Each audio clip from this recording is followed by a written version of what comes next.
बिस्मिल्लाहिर्रहमानिर्रहीम। अस्सलाम वालेकुम। मेरा नाम डॉक्टर मुदस्सिर हुसैन है और आप देख रहे हैं वेटनरी इंसाइट्स। दोस्तों, आज के सेशन में हम एक प्रैक्टिकल केस डिस्कस करेंगे डिस्टोकिया इन गोट के अगर भेड़ बकरी में बच्चा देने का अमल आसानी से ना हो तो क्या करना चाहिए।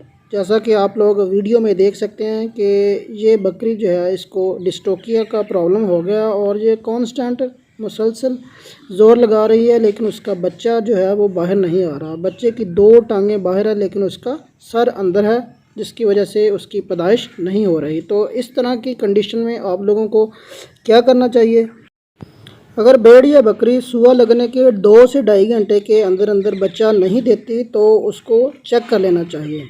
चेक करने के लिए आप लोग सबसे पहले एक ग्लव्स पहनकर उसको ऑयल लगाकर हाथ डालकर चेक करेंगे कि जो बच्चा है उसकी प्रेजेंटेशन, पोजीशन और पोस्चर जो है वो ठीक है या नहीं है। तो अगर उसकी पोजीशन ठीक नहीं है, बच्चे की पोस्चर ठीक नहीं है, तो भेड़ बकरी बच्चा नहीं दे सकती। तो उसको आप लोगों को मैनुअली हाथ से निकालना पड़ेगा। तो इस चीज़ के लिए देर नहीं करनी चाहिए, क्योंकि जितनी ज़्यादा आप लोग देर करेंगे तो ज़्यादा चांसेस हैं कि बच्चा एक्सपायर हो जाएगा। इस केस में डिस्टोकिया की वजह बच्चे के पोस्चर का डिफेक्ट था कि उसका जो सर था बच्चे का वो नीचे को डाउनवर्ड ब्रेस्ट हेड पोजीशन में चला गया हुआ था, जिसकी वजह से वो बाहर नहीं आ सकता था। 2 टांगें उसकी बाहर थी लेकिन सर अंदर था।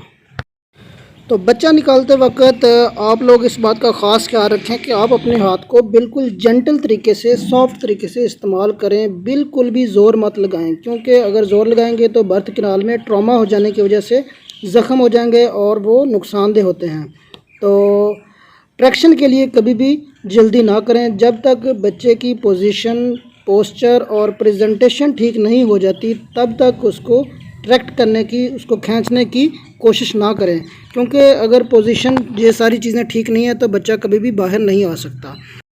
क्योंकि भेड़ बकरी की बच्चेदानी में इतनी ज़्यादा जगह नहीं होती, तो बच्चे के सर को सीधा करने के लिए बच्चे की टांगें जो उसकी बाहर आई हुई हैं उनको दोबारा अंदर धकेला जाएगा। उनको अंदर करने के बाद थोड़ा सा स्पेस क्रिएट होगी तो बच्चे का सर जो है उसको, उसकी पोजीशन को, पोस्चर को ठीक किया जाएगा। तो जैसे ही आप लोग बच्चे का पोस्चर ठीक करेंगे, जिसकी वजह से डिस्टोकिया हुआ है, तो बहुत जल्दी थोड़ी सी ट्रैक्शन के साथ जानवर का बच्चा जो है वो आसानी से बाहर आ जाएगा। आप लोग देख सकते हैं कि कंप्लीट रिपल्शन ऑफ लेग्स के बाद हमने सारी लेग्स को अंदर धकेल दिया। उसके बाद थोड़ी सी ट्रैक्शन लगाते हैं तो जानवर का सर ठीक करने के बाद उसका बच्चा बिल्कुल आसानी के साथ बाहर आ गया है। तो जब तक पोजीशन, पोस्चर ठीक नहीं होता तब तक आप लोग उसको बाहर मत खींचें, क्योंकि तब तक वो ठीक तरीके से बाहर नहीं आ सकता। तो अब ये दूसरी दफ़ा हाथ डालकर दूसरे बच्चे को सर्च कर रहे हैं कि कोई और भी बच्चा पेट के अंदर बच्चेदानी में मौजूद है तो उसको भी बाहर निकाला जा सके। तो इस जानवर में 2 बच्चे थे और दूसरे बच्चे की प्रेजेंटेशन, पोजीशन और पोस्चर बिल्कुल ठीक था। तो ये बच्चा बिल्कुल आसानी के साथ, हल्की सी ट्रैक्शन, थोड़ा सा ज़ोर लगाने पर, खींचने पर बिल्कुल आसानी के साथ ये बच्चा बाहर आ गया, क्योंकि इसकी सारी चीज़ें, पोस्चर, कोई इसके में डिफेक्ट नहीं था, तो प्रेजेंटेशन भी ठीक थी, तो इसलिए जल्दी से बाहर आ गया। और दूसरा बच्चा इस जानवर का अलाइव था, ज़िंदा था। पहला बच्चा, क्योंकि जानवर सुबह से ज़ोर लगा रहा था और इन लोगों ने रात को हमारे साथ कांटेक्ट किया, तो जानवर को बहुत ज़्यादा ज़ोर लगाने की वजह से उसका बच्चा एक्सपायर हो चुका हुआ था। तो अभी हमने तीसरे बच्चे के लिए सर्च किया है कि उसके अंदर कोई और भी बच्चा है तो उसको भी आसानी के साथ निकाला जा सके।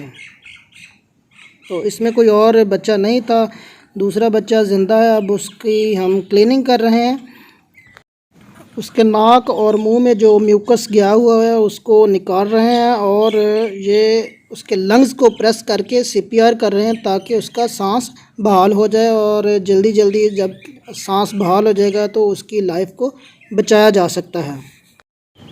इस गोट का पहला बच्चा एक्सपायर हो चुका था, क्योंकि जानवर काफ़ी देर से ज़ोर लगा रहा था और डिस्टोकिया होने की वजह से बच्चे को एस्फिक्सिया हुआ, उसका ऑक्सीजन कमी होने की वजह से उसकी एक्सपायरी हो गई। लेकिन दूसरा बच्चा, क्योंकि उसकी प्लेसेंटा जेर जो थी वो इंटैक्ट थी, वो बिल्कुल सेहतमंद है, हेल्दी है, ज़िंदा है और अब उसने सांस लेना भी स्टार्ट कर दिया है। पहला बच्चा फार्मर की गलती की वजह से एक्सपायर हुआ, क्योंकि आप लोगों को इस बात का इल्म होना चाहिए कि जब भी गाय भैंस को या भेड़ बकरी को सूआ लग जाता है, वो बच्चा देने के अमल को स्टार्ट कर देती है, तो आप लोग 2 से 3 घंटे तक वेट करें। अगर 2 से 3 घंटे के अंदर अंदर वो बच्चा नहीं देती तो फिर किसी डॉक्टर को, एक्सपर्ट बंदे को बुलवा कर उसको चेक करवाना चाहिए कि उस क्या ऐसी वजह है जिसकी वजह से वो बच्चा डिलीवर नहीं कर रही।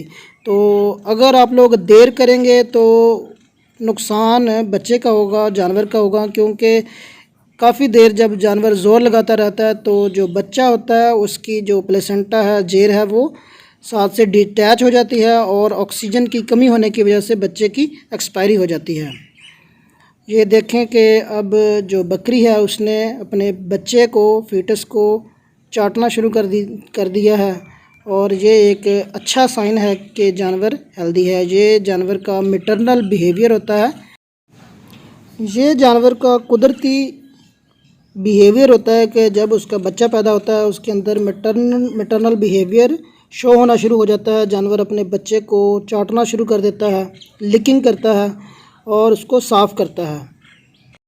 फार्मर हजरात के लिए इस वीडियो में एडवाइस ये है कि आप लोग 2 से ढाई घंटे तक, 3 घंटे तक वेट करें। अगर जानवर बच्चा नहीं देता तो फ़ौरन किसी डॉक्टर के साथ रब्ता करके उसको चेक करवाएं और बच्चे की डिलीवरी करवाएं, क्योंकि अगर आप लोग देर करते जाएंगे तो बच्चा एक्सपायर हो जाएगा और उसकी वजह से बच्चादानी में भी इन्फेक्शन हो जाता है, जो कि बाद में एक प्रॉब्लम क्रिएट करता है। तो जानवर की डिलीवरी करवाने के बाद उसको जो नेसेसरी ट्रीटमेंट है वो लाजमी दें। ट्रीटमेंट में आप लोग स्टीरॉइड्स ना यूज़ करें ताकि जानवर का दूध खुश्क ना हो, और ऐसी एंटीबायोटिक दें जानवर को जो उसके दूध पर अफेक्ट ना हो। मिसाल के तौर पर आप लोग सेफ्टियोफर यूज़ कर सकते हैं। साथ में पेन किलर का इंजेक्शन दें ताकि जानवर को दर्द का एहसास कम से कम हो, और साथ में सपोर्टिव ट्रीटमेंट, मिसाल के तौर पर आप लोग मल्टीविटामिन का इंजेक्शन या अमीनो एसिड्स का इंजेक्शन, एमिवाइकॉम या विटामिन AD3 का इंजेक्शन लाजमी दें उसको, ताकि उसकी इम्यूनिटी भी बहाल रहे, उसकी क़ुव्वत मुदाफ़त में कोई कमी ना आए। माँ की ट्रीटमेंट के साथ साथ आप लोग बच्चे की जो नेवल कार्ड है उसकी नाफ की डिपिंग लाजमी तौर पर करें, ताकि उसको जो नेवल कार्ड के ज़रिए होने वाले इन्फेक्शन हैं उनसे बचाया जा सके, ताकि बच्चे को जॉइंट एल ना हो, नेवल एल का इन्फेक्शन ना हो, और वो नेक्स्ट लाइफ में सेहतमंद रहे, और उसको जल्दी से जल्दी कोलोस्ट्रम पिलाएं।